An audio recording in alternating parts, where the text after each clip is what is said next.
Oh, Chef's Table Staffel 22.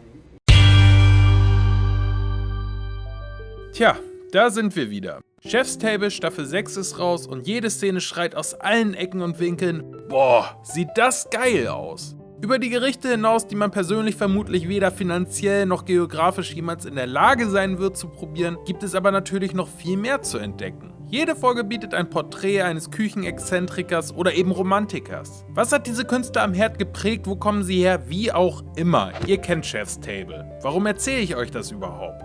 Ganz einfach. Weil ich mich frage, warum dieser Kochshowmarkt zum einen so explodiert ist und zum anderen, warum sich so viele Menschen diesen Content reinfahren, während sie selber gerade essen.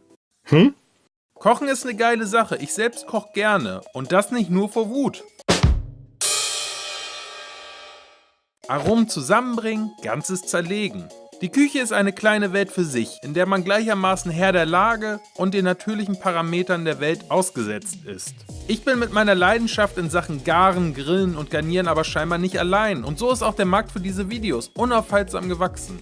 Natürlich ist gerade im Kontext des Gaumenschmauses auch das Reisen ein großes Thema. Die unterschiedlichen Küchen sind nicht nur so divers wie die Kulturen der verschiedenen Länder selbst, sondern oft auch eben für diese verantwortlich. Genauso unterschiedlich wie die Aromen der Länderküchen sind mittlerweile auch passend dazu der Content.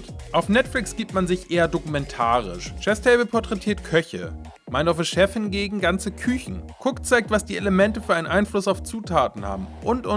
Auf YouTube wird's natürlich noch krasser. Während Bon Appetit Anregungen rund um den Herd bietet und sie mit sympathischen Gesichtern verkauft, geht's bei Munchies um genau das, was der Name schon suggeriert. Und bei You Suck at Cooking darum, das Entertainment als Hauptzutat ins Rennen zu schmeißen. You suck at cooking, yeah, you totally suck. Man möchte also meinen, es ist für jeden etwas dabei. Aber warum funktionieren Kochvideos so gut und vor allem immer noch? Ich denke, die Basis stellt eine Gemeinsamkeit dar, die uns Menschen alle vereint. Wir wissen, was Essen ist. Müssen wir schließlich machen. Da dank der globalen Marktwirtschaft mittlerweile alles überall und immer zu bekommen ist, ja, auch frische Erdbeeren im Winter, liegt es finanziell und zeitlich natürlich oftmals viel mehr im Budget, sich den Urlaub auf den Teller zu holen, als sich selbst in den Flieger zu setzen. Ist ja auch viel weniger schädlich, ökologischer Fußabdruck und so. Hahaha, egal, anderes Thema. Also, wir kennen alle Essen und es ist eine Art, sich etwas Exotisches zu gönnen, ohne dabei viel machen zu müssen. Ja, ist jetzt mal sehr pauschal ausgedrückt. Der dritte Faktor ist für mich ein sinnlicher.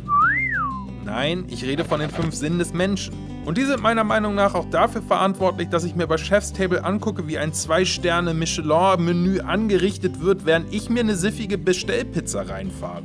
Mein Sehnerv wird stimuliert. Während ich zwar mein Essen rieche und schmecke, sehe ich es zwar auch, aber ich sehe auch auf der Mattscheibe, wie vermutlich gerade mit Aromen so jongliert wird, dass man beim ersten Bissen aufstehen und applaudieren würde, wenn man eben genau dieses Gericht probieren würde. Ich habe nur meine Pizza, aber irgendwo fusioniert Chef's Table mit dem Flatschen, der vor mir liegt, zu etwas, was zumindest besser als die Pizza ist.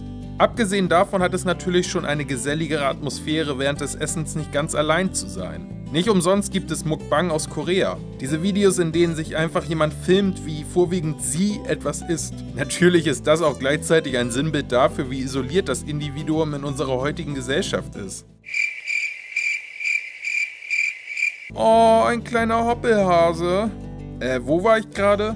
Ach ja. Ich denke, am Ende des Tages dienen Kochshows vor allem zur visuellen Stimulation. Riechen, schmecken und fühlen können wir schließlich nicht das, was uns da gerade vorgekocht wird.